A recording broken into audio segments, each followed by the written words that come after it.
யோபு அதிகாரம் 35. அனைத்தையும் கடந்தவர் கடவுள். எலிஹு தொடர்ந்து கூறினான், நான் இறைவன் முன் நேர்மையானவன் என நீர் சொல்வது சரியென நினைக்கின்றீரா? நான் பாவம் செய்யாததனால் எனக்கு என்ன ஆதாயம், எனக்கு என்ன நன்மை என நீர் கேட்கின்றீர். உமக்கும் உம் நண்பர்களுக்கும் சேர்த்து நான் பதிலளிக்கின்றேன்.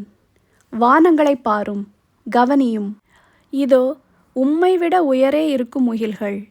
நீர் பாவம் செய்தால் அவருக்கெதிராய் என்ன சாதிக்கின்றீர்? நீர் மிகுதியான குற்றங்களை செய்வதால் அவருக்கு என்ன செய்து விடுகின்றீர்?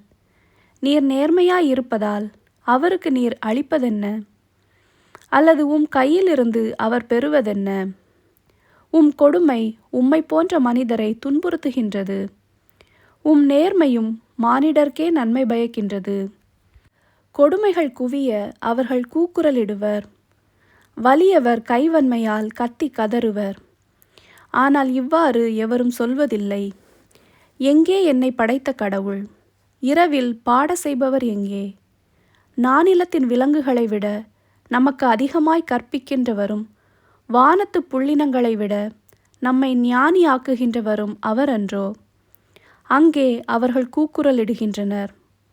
பொல்லார் செருக்கின் பொருட்டு அவர் பதில் ஒன்றும் சொல்லார். வீண் வேண்டலை இறைவன் கண்டிப்பாய் கேளார். எல்லாம் வல்லவர் அதை கவனிக்கவும் மாட்டார். இப்படி இருக்க நான் அவரை பார்க்கவில்லை. தீர்ப்பு அவரிடம் இருக்கின்றது.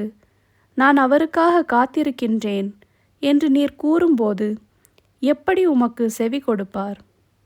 இப்பொழுதோ கடவுளின் சினம் தண்டிப்பதில்லை, மனிதரின் மடமையை அவ்வளவாய் அவர் நோக்குவதில்லை என எண்ணி யோபு வெற்றுரை விளம்புகின்றார்.